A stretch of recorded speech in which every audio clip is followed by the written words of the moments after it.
Welcome back to the Strength and Speed podcast. I'm your host, Strength and Speed owner and Conquer the Gauntlet pro, Evan Preparis.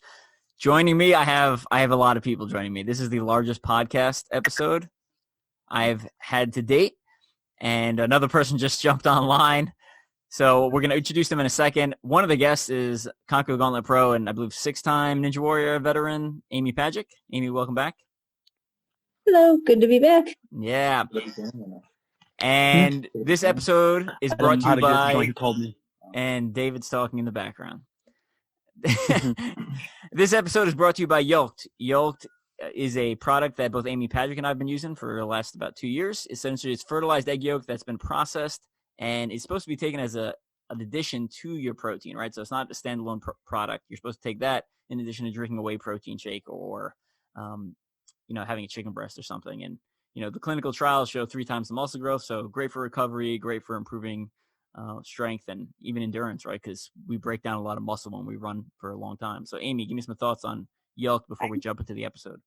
I really noticed a difference on the recovery, just recovering from the day-to-day workouts. I can get more out of them and not be beat up for the next one, or recovering from, like you said, the ultra races or long endurance type races or events. Awesome. We also have a code STRENGTH20 for 20% off every order you make from yoke.com. And then watch for them and the Conquer the Gauntlet Pro team in 2021. A little sneak peek news there. All right, let's get into today's episode. So today's episode, we're talking about the pivot, right? So let me introduce everyone first. All right, so joining me, I have Lisa Nondoff and Doug Snyder, both Conquer the Gauntlet Pros from the same microphone. Say hi. Hey, guys. Hello. I have Strength and Speed Ian Pereira. How's it going, everybody? I have Strength and Speed Alan Hale also. Hey, how's it going, everybody? And then finally, we got David Mainprize, part owner of Conquer the Gauntlet, full owner of Young Lions or Conquer Youth, and I guess recently started working for Brett Stewart doing some builds. Hey, what's up, Evan? How's it going? I've also got Sydney here. He's with me. He's been doing builds, so he's at my house right now. Sydney from Battle OCR in Louisiana. Sweet. So yeah, we're just hanging out. Packed episode. All right, so this episode, what we wanted to talk about is a pivot, right? So 2020, for most people, even in the Midwest, we had a decent number of races. Conquer the Gauntlet had 5 races. Conquer Youth held an adult race, and then there was, Casey Timber had a couple of events. But most of the country, I would say, most of the country did not race at all or very, very few times. And even in the Midwest, I'd say we raced fewer than we were planning on, right? So even if you were going to run 20 races this year, you probably only ran 10 or 15. And, if you were on one of the coasts, you probably went from 15 or 20 races down to like 1 or 2. At the beginning of the year, I was talking to my friend Bobby Ross, the filmmaker from Stokeshed, and he's like, maybe it's a good time to pivot. And when he said that, I was actually a little bit offended at first. I was like, pivot? I've invested so much time, money, and effort into OCR. Like I am not pivoting. That is not a possibility. But honestly, that's kind of what I was doing all year. Because if I'm not racing every month or frequently, I'm not going to spend all my time specifically preparing and training for obstacle course racing. I'm going to take up some other interests. So what we're going to do in this episode is basically talk about that pivot, and what other people were doing since they weren't racing necessarily as much, and kind of what they got involved with, and what, lessons we can take back from that and pull back into the obstacle course racing world once we start racing more. Because it looks like things will eventually return back to normal. It might be a couple more months or maybe even a year or something, but yeah, I think things will eventually go back to normal. We're just basically going to go around the horn and talking about what you pivoted to and then kind of how it helps with OCR. And we're going to start off with Amy Pajcic. So Amy, let us know. I hosted like a couple of mock races just like for our small group at home. But outside of that, I really went all in on climbing this year, rock climbing. And we made quite a few trips outdoors where there's basically nobody around. So we had the whole crag to ourselves. So it was nice and safe, socially distant wise. But I feel like I was able to focus on a lot of areas where I had either weaknesses or gaps in the training just because we're trying to train for so many things at once. And climbing, I think, translates really well into OCR as far as the grip strength, the grip endurance, and then just the ability to be calm and think through a problem, or, you know, if you're stuck on a rig, think through how you can get around it or get through it. So I think it's very applicable, but taking the time this year just to focus my energy on something else, and it was a good mental break too, I think, just from the constant training and racing. Awesome. Do you get much time in indoor gyms, or you did mostly outside? For, I think, most of the spring and part of the summer, the indoor gyms were all closed and they partially opened up. So it was kind of a mix. There was a lot of, I feel like a majority still probably inside. I have a hangboard in the basement, the atomic hangboard that I've been using. But we made it outside quite a few times this year. Gotcha. Yeah, I started taking up a little bit of climbing too at ROKC in Olathe, and actually, well, one, it's an enormous facility, and it was pretty, you know, they basically closed down right at the start of quarantine, so there wasn't many people there. So they opened up pretty soon as the kind of quarantine was tapering off. And yeah, same thing, you know, I found it really worked on fingertip strength, especially like it works on a lot of movements that you don't necessarily do in OCR exactly, right? Like it is hand strength, but it's a different type of hand strength. You're pulling in different movements. You know, it's funny because I couldn't tell I was getting better. And then like after every couple times I go, I'd be like, oh, wow, I could do this route that I couldn't do, you know, 2 weeks ago. So it was cool to see, like, to start something a little bit newer and see rapid progress, which I don't really see rapid progress in OCR anymore. It's just, you know, I'm getting better. I just don't know it. Yeah. Cool. Let's jump over to Ian. What did you pivot to, and kind of how does that bring back into OCR? Like you were saying, with races getting canceled on everybody, I had probably about 18 earmarked at the beginning of the year. And out of that, I only got maybe 6 OCRs in. But I had planned 100 miler for towards the end of the year back in November.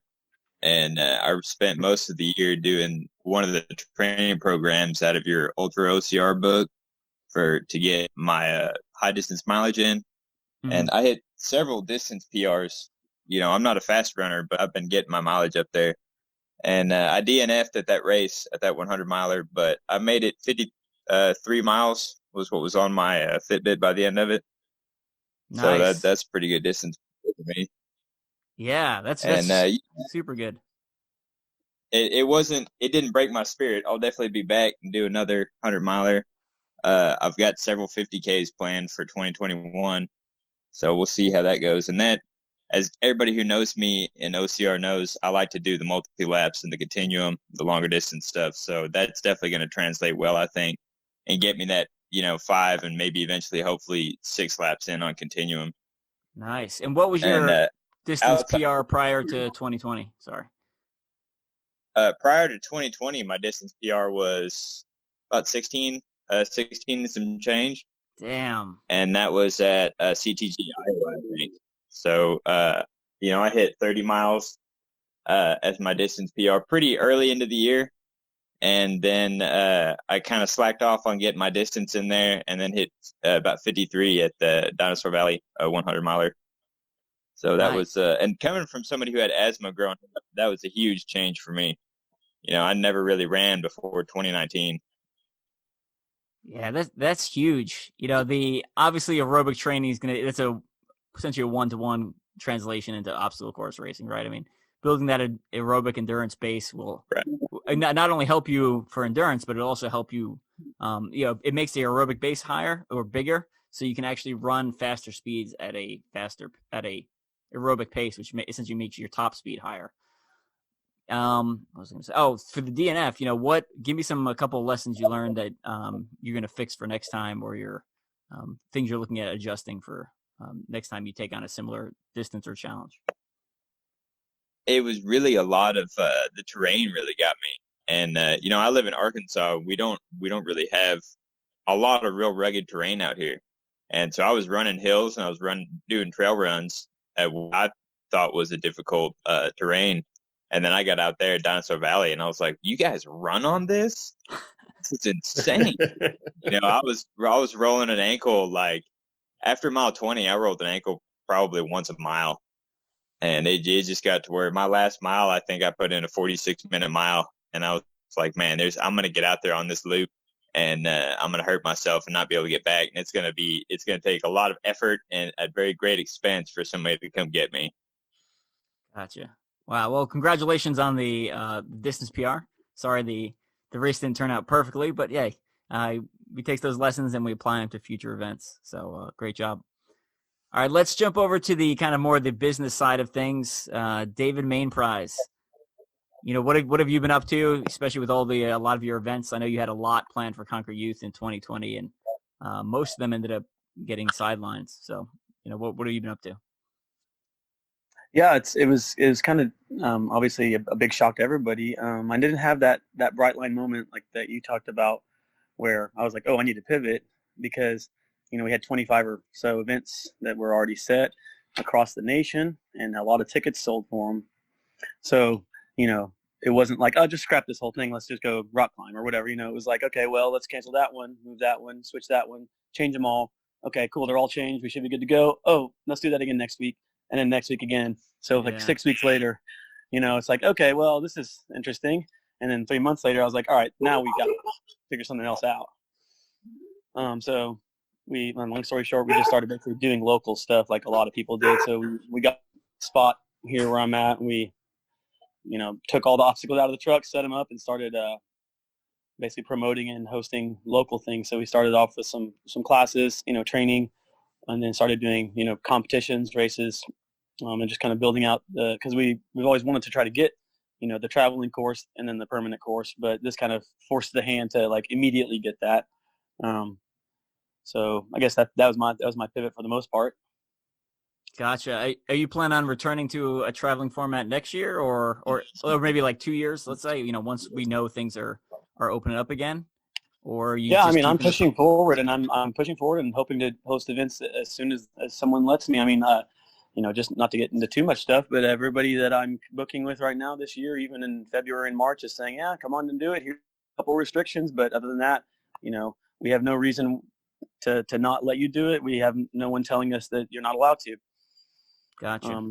So I'm gonna keep hosting them. I mean, obviously we're gonna have smaller waves and make sure that the people are spread out. But I mean, with it being in a massive massive outdoor space, generally, I mean, you can stay 100 feet from everyone in the whole park if you want to. So, I mean, we're gonna keep trying to push forward, but we're also gonna keep pushing with the permanent course and keep the classes going.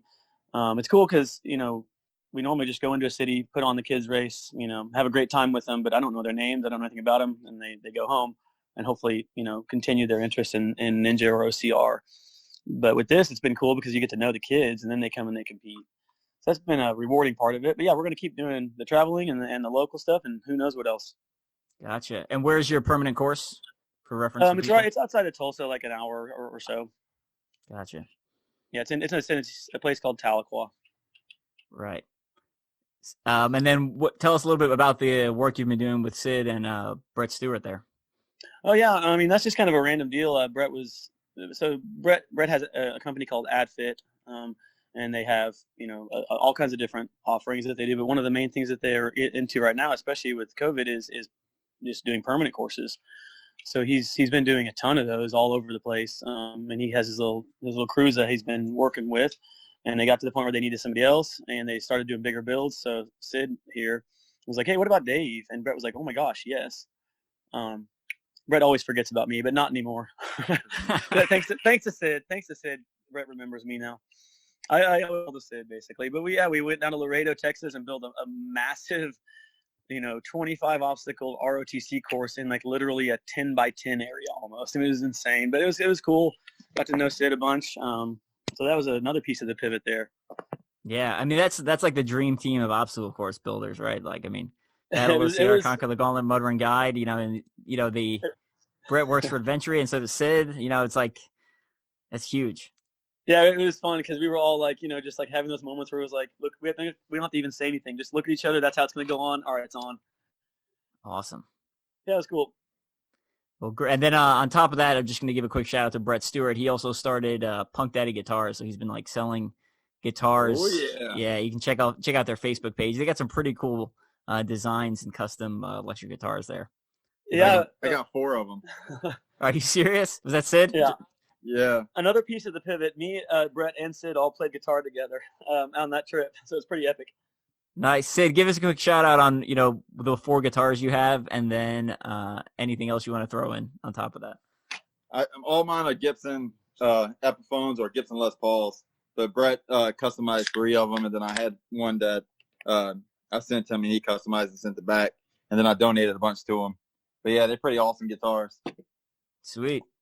Yeah, and Sid, you can have Sid run through because his battle, obviously, his stuff got shut down too. So tell us about your pivot. My biggest thing is I only had one event that canceled that I didn't even get posted yet. I mean, I got my event just in time. Only thing that screwed me up was that I had like almost a perfect event, and then COVID hit, and I couldn't get my medals in time.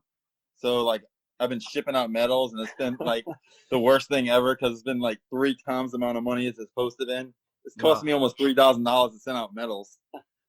Oh, that's terrible. Yeah, but other than that, the event went pretty well. Doug came out. Doug was there, and a few others. It was a pretty cool event. We had a lot of experiment obstacles. So it's going to be at OCR Worlds. Awesome. Yeah, those were awesome obstacles, Sid. You didn't even see half of them. And then Sid, we were trying to plan another event before OCR Worlds, and it got shut down. But we're planning on another one. It's going to have 3 new ones that was going to go to OCR Worlds. And then Sid, what's your schedule looking for 2021? Have you put anything on the calendar, or are you kind of waiting to see how things turn out? Well, my business partner is amazing, my new one, and so he wants to kind of wait until we see that things are clear because my events cost so much money. I'm an extremist, so not just with OCR, with anything. I'm like, I always go over and above than what I could really do, and it puts us in a big hole because I like to spend money and buy all the obstacles that I possibly could. So this is what happens when you let an extremist OCR racer build an OCR. Yeah. So he wants to wait to make sure that we got like a good chance that we got the attendance because I don't know how to cut it down. But hopefully something happens by the end of the year. I just can't confirm or deny anything, but there are some other things in the works. Gotcha. That's all I can say. Yep, go. Do you have something else? Sorry, I cut you off. That's it. Okay. Nope, we're good. And then other than that, make sure you head over to conqueryouth.com. Dave has 2 adult events that are also kids events. So Float On and Let It Burn is the 2 adult the float events. The Float On will be adult only, I think. And then the kids one, or the Let It Burn will be like it was last year. It'll be kind of a build-up event because we're running the kids through a 1 mile training, a 2 mile training, all the way up to 4. So I'm hoping that the Let It Burn, I'm hoping it to be on a much bigger property next year, and we can have a 4 mile for the kids to do and the adults. And then what's the hook with Float On? Because I know there's something else there too. Oh, I mean, we're gonna have a little float trip the next day. Yeah, so a bunch of people sitting in inner tubes floating down the river drinking beers. Is that the intent? Something like that, yeah. Okay. We live in a really neat area. Actually, there's a massive amount of hills and cliffs. We live right on the Ozarks. So we got great terrain, and the Illinois River runs through. And so the whole town is based on the float trips. So I thought it'd be kind of cool to do that. Yeah, I'm from New York. That's not really a thing we do. So that's why. Well, I gotta come check it out. Yeah. Maybe you can multi-lap the trip. Sounds good. All right. Speaking of battle race, Doug said he did the race, so let's jump over to Doug real quick. So Doug, I know you actually still raced a lot this year. Did you add anything into the pivot, or what have you been up to? Well, I was very fortunate to do the battle race, and of course that's in my region down here in the deep south. And it was like the first weekend of March, and it was right before COVID became a huge reality locally.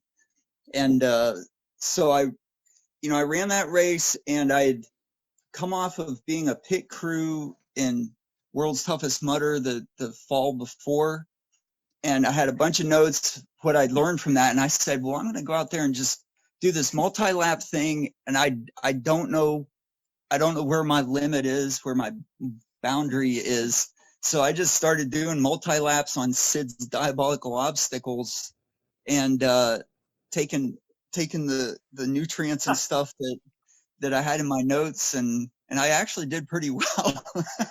I got second place out of that with about 20 miles, and I think it was 7 laps maybe.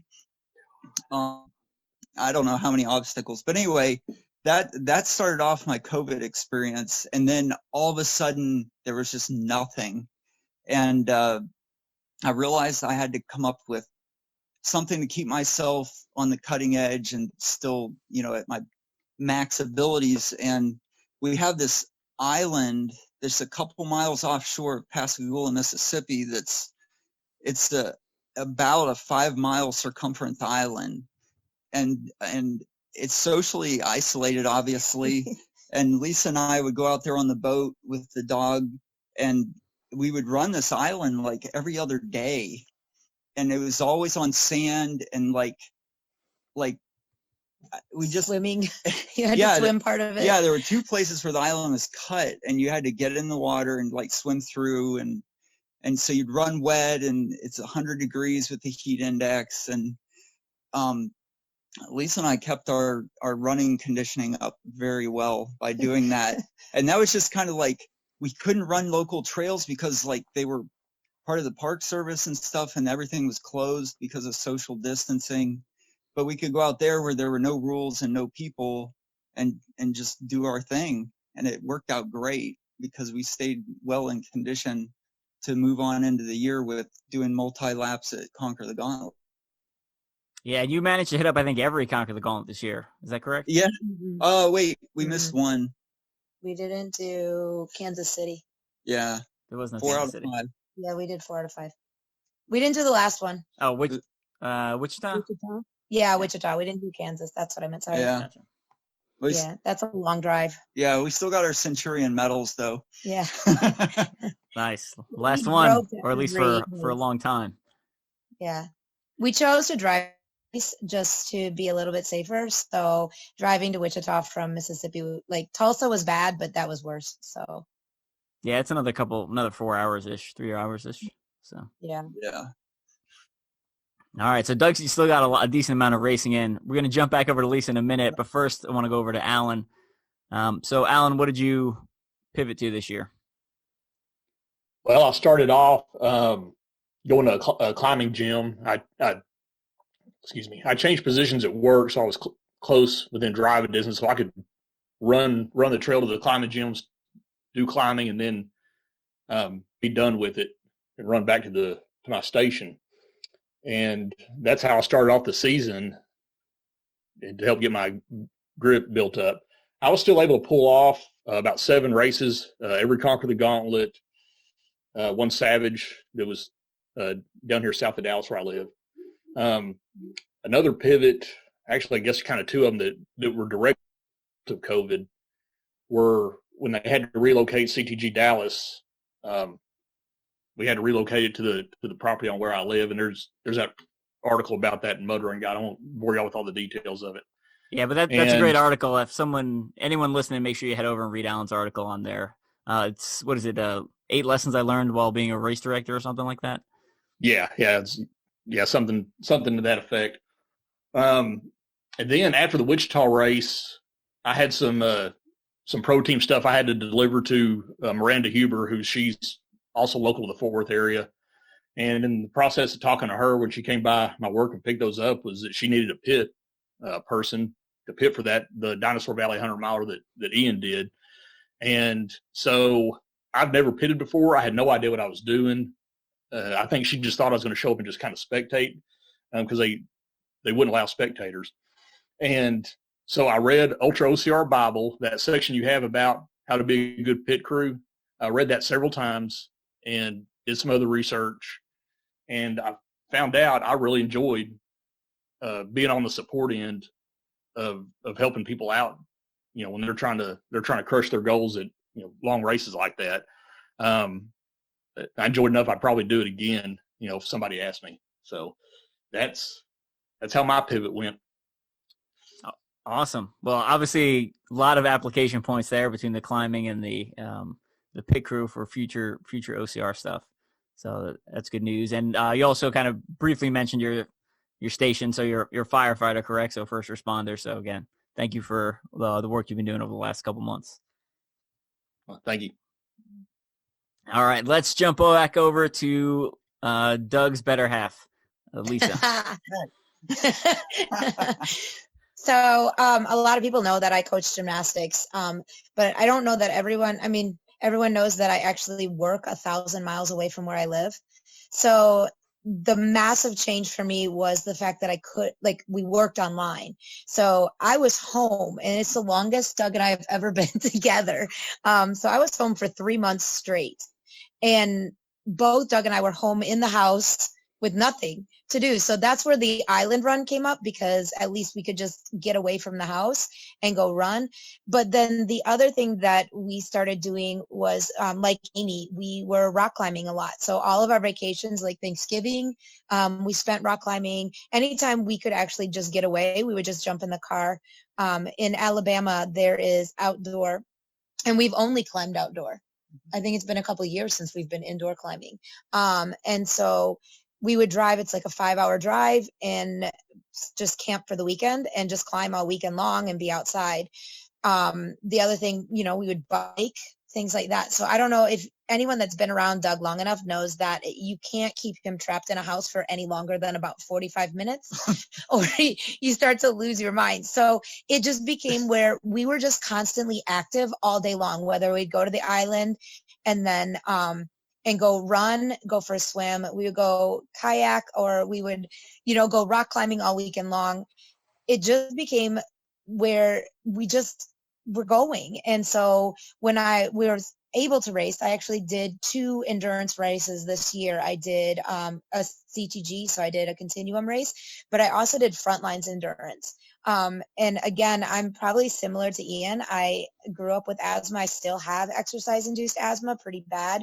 And I'm allergic to albuterol, so I can't take anything for it. But the fact that I ran 2 endurance races and podium both races, actually both races I put in over 20 miles at each race, was pretty impressive, because my longest race to date, even running, had been, my longest running was a half marathon, and my longest OCR was the 15K at Worlds. So to come in and be able to just do that, and then realize that my grip pretty much maintained throughout the whole thing. Like the CTG event, the only obstacle I ended up having to do penalty for was Pegatron, but that's just because I was afraid of hurting my arm. So clearly the climbing and all the active stuff we did definitely paid off in the long run for me with OCR. Do you know how many podiums you have this year off the top of your head? Oh God, no. We did like overall podiums. Yeah, both, everything. You masters overall. If I add them all together, we did 10 races. I podiumed I took first at every single race for masters except for one Savage. 2. I did one. I got beat for the first time at CTG. So that was a hard loss. So I took a second at a CTG and I took a second at Savage. But other than that, I won every Masters. So I have 8 wins there and then 2 seconds. And then I would say I have about 30 this year, if you count everything, because I would triple podium, plus I have ninja comps. So yeah, I probably about 30. My shelf this year got very, very heavy. Yeah. So I have a shelf where I keep only my podiums. But this year was tied record for my most overall. So I overall won 2 races. One was the CTG. That was actually my comeback race. And then my last race of the season, I did an overall win. My lowest placement of the year was I took 10th at Savage Chicago, which was my first get your feet wet race. Gotcha. So everything else was I had 1 5th, and then everything else was a podium. So quite a year for you. Basically the best year, equal to the best year you've had in racing. So that's what makes the next news so surprising. So I'm gonna turn it back over to you and share the news for 2021 and kind of your thought process behind it. Right. So it's been it's been a hard decision. I may cry again because I still cry all the time, but I had made the decision that I will be coming off of the CTG Pro team for 2021. And a lot of it has to do with this year. I was very, very focused on on results based. And that caused me so much anxiety. Literally, and Doug can confirm, before every I wouldn't sleep. We have a whoop, and our whoop I was constantly racing at like 23% recovery, and it was pretty bad. And I just couldn't sleep. I couldn't eat before races. So even on the endurance races I did, I probably did not eat for 24 hours, just because I was so worried I wouldn't do well. And I feel like I was too results based. I was too worried about where I would place, things like that. And so I want to take a step back and be a little bit more concerned with performance based, because although my stats look great this year, I don't think they reflect my abilities. And I think I need to step back and focus more on not worrying how I do, but what I do.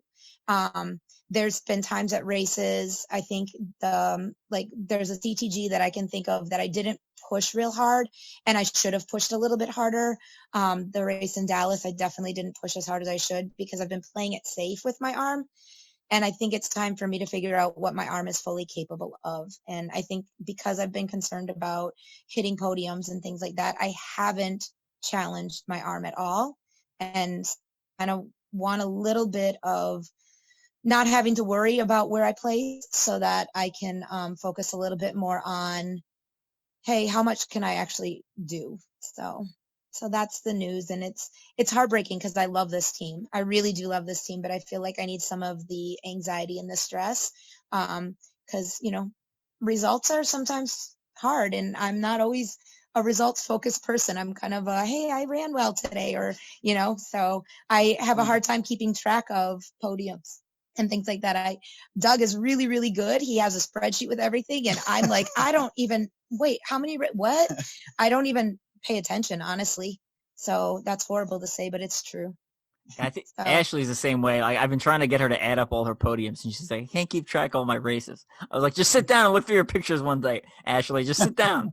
Because she's probably got 100. I don't know. Yeah, and that's what I finally did some, and I realized, with Masters, I'm close to 100, and I was like, well, that's cool. But that was a year ago, and now I couldn't tell you.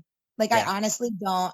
It's just, and then to keep track of ninjas. I know my ninja stats, but that's because the only ninja comp I've ever taken second to in Masters is the one I got hurt in. So that's an easy one to know, because then I can say I got hurt. Stupid second place. So, so that trophy means nothing. No, I'm just kidding. So, but that's, I'm just not, to be results focused for me is very difficult and causes a lot of anxiety. And I learned that. So, yeah. Good information there. And, we've talked about some of that performance anxiety. I think it was the Callie Schweikart episode. She had some pretty good things to say on that. So, I'm not gonna throw some additional words in there, but definitely will be missed on the team. And looking forward to still seeing you at some races in 2021. Oh yeah, I'll definitely be racing. Hopefully, I'll be willing to risk a little more. So hopefully, it'll be a little bit of a stronger athlete. I'm hoping for 2021. We'll see. There's a good chance I can push her into a few things this coming year. Gotcha. So I'll share some of my pivoting. So I've still been, obviously, if you've been following Mud Run Guide, I still produce a lot of articles on there. And I actually have at the beginning of last week, I had 12 sitting in the queue that were just waiting to get published. I know Brett was busy building stuff, so some of them were a little bit slow on getting published, but still been writing for them. Converted some of my books to digital. I started the Strength and Speed Premium channel, right? So if you want to, I talked about that on the last episode. If you want to go and essentially pay one price now, you get Conquering the Gauntlet, the audiobook on there. And then as I release new audiobooks on there, I'm going to essentially increase the price. So you can pay early and get in on it now, or you can wait and pay later and pay 2 or 3 times the price. So yeah, still been producing obviously OCR content, as you know, if you're listening to this podcast. But the two kind of non-OCR things I started doing, I started reading a lot more than I've been in the past, just because I had a lot more free time. And specifically, I was reading a lot of like very early books from the church, right? So like things from like 1st, 2nd, 3rd, 4th, 5th century type stuff. So not exactly easy reads, but some pretty interesting stuff to see how things were back then.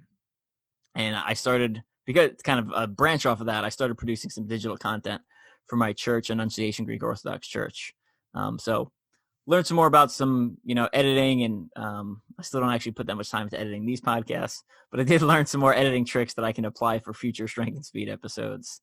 And then the other pivot I'd say I made, the one that has a little more direct application to OCR, is so I started doing some karate, some martial arts. And my two biggest weaknesses, I'd say, well, two of my biggest weaknesses are flexibility. I'm like terribly inflexible, and my balance is usually pretty bad. And martial arts kind of covers both of those.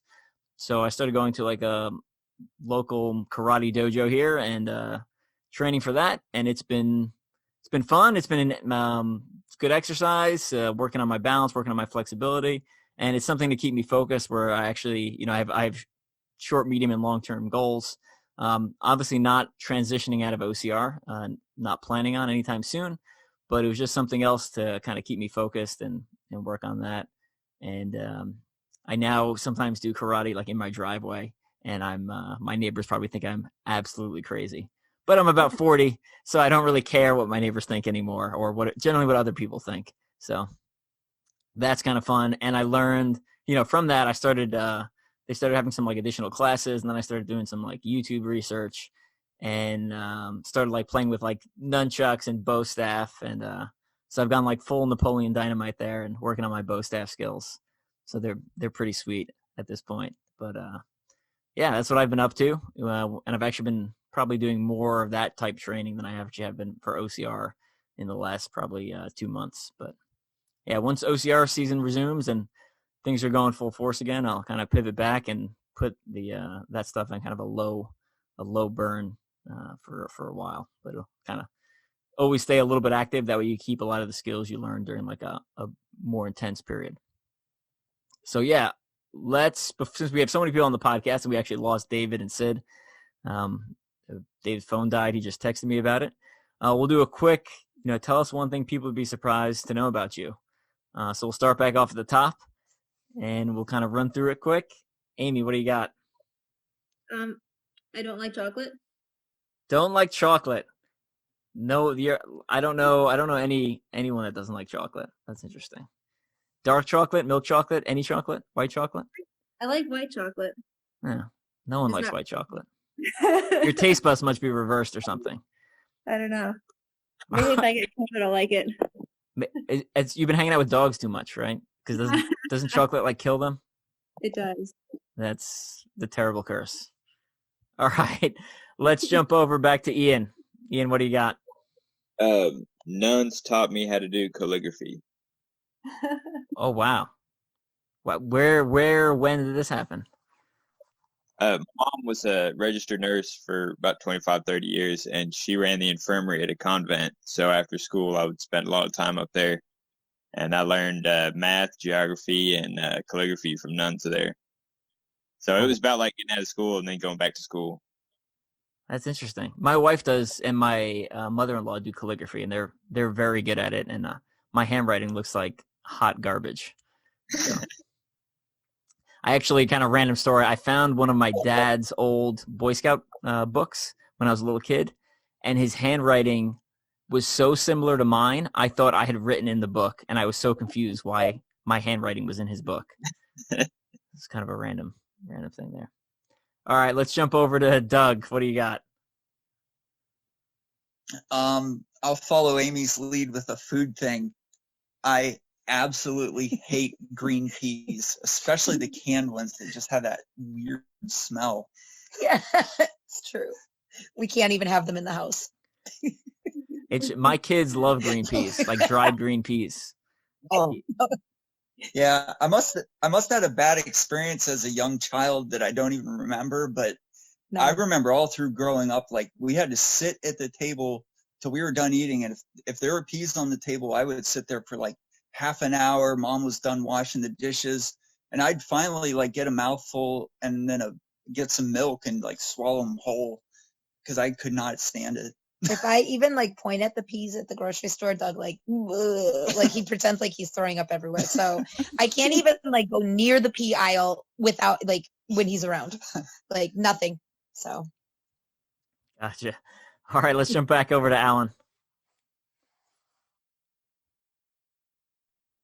I'm a language nerd. I'm trying to learn 3 different languages on Duolingo, and I can, like I said, I'm a nerd. I can look at probably any alphabet and at least tell you what part of the world it came from if I can't flat out identify it for the language that it is.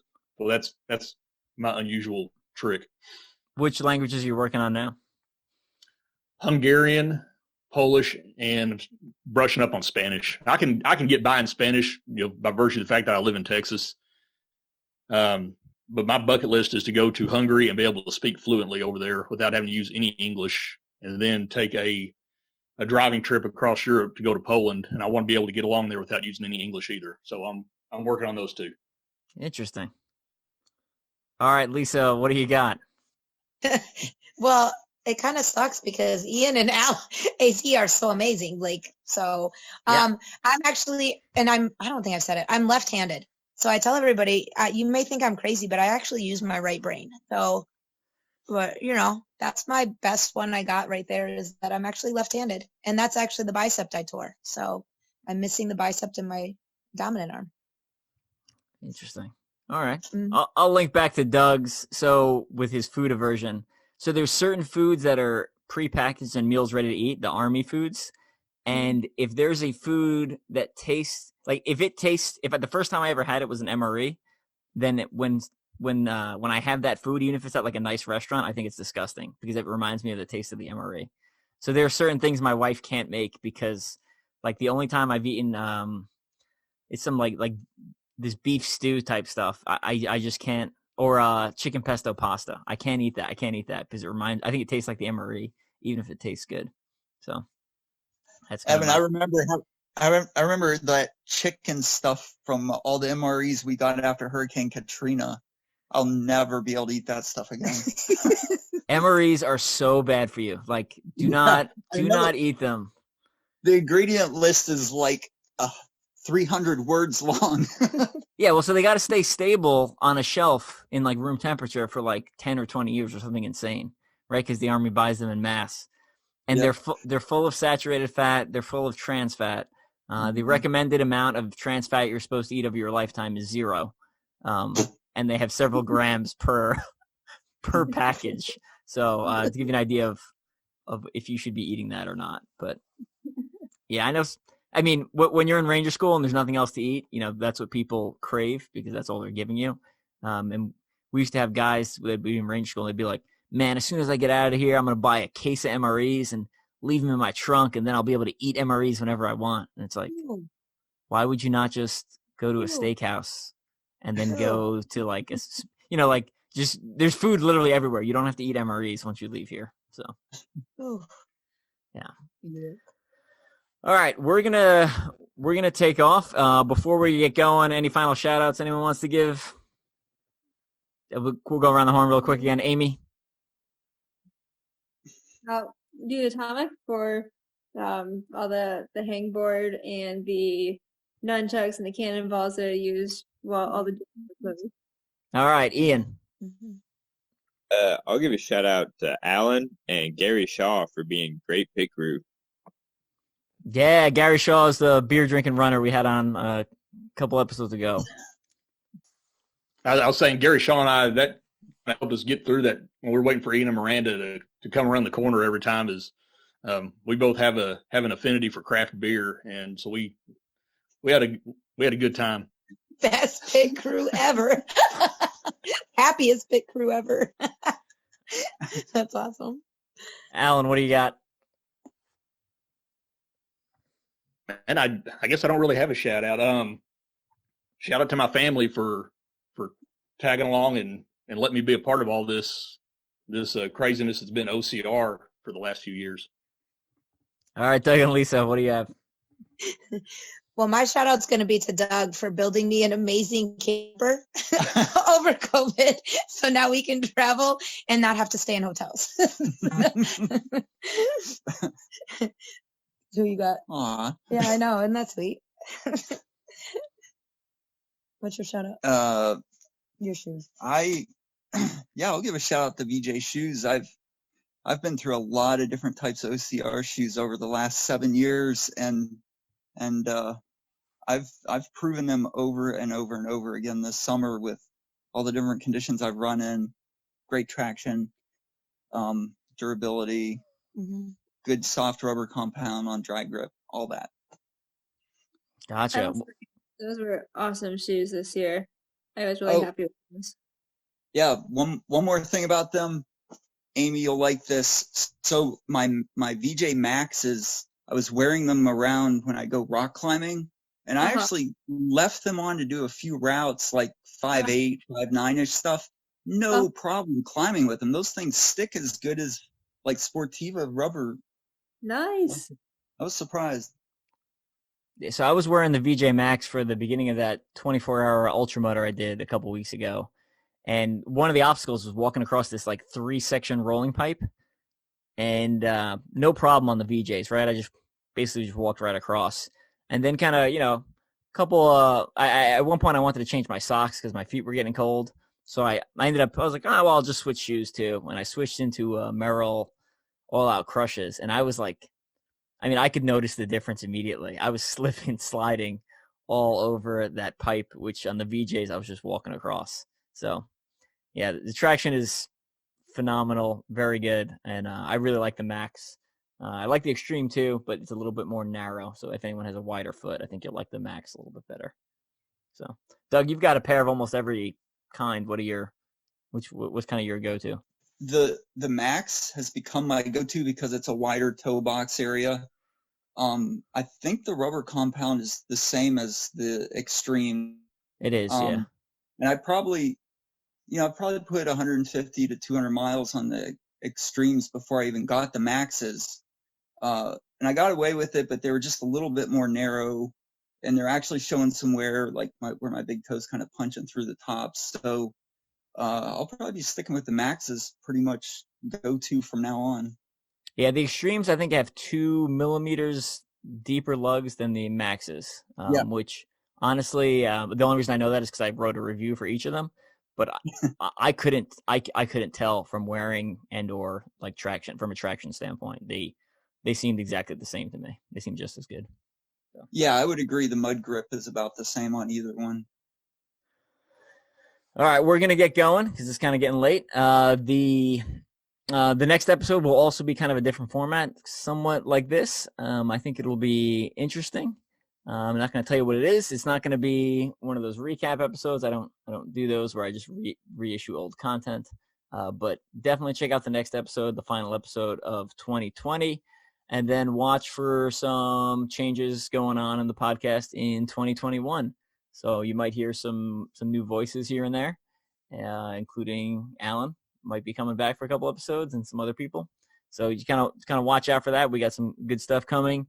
And then finally, check out the Strength and Speed YouTube channel. So I started converting a bunch of content over to YouTube. And then since I'm plugging YouTube anyway, there's also a CTG Pro Team YouTube page. So make sure you go and give us a subscribe on both Strength and Speed and Conquer the Gauntlet, or CTG Pro Team YouTube pages. We'll be pushing some content out there.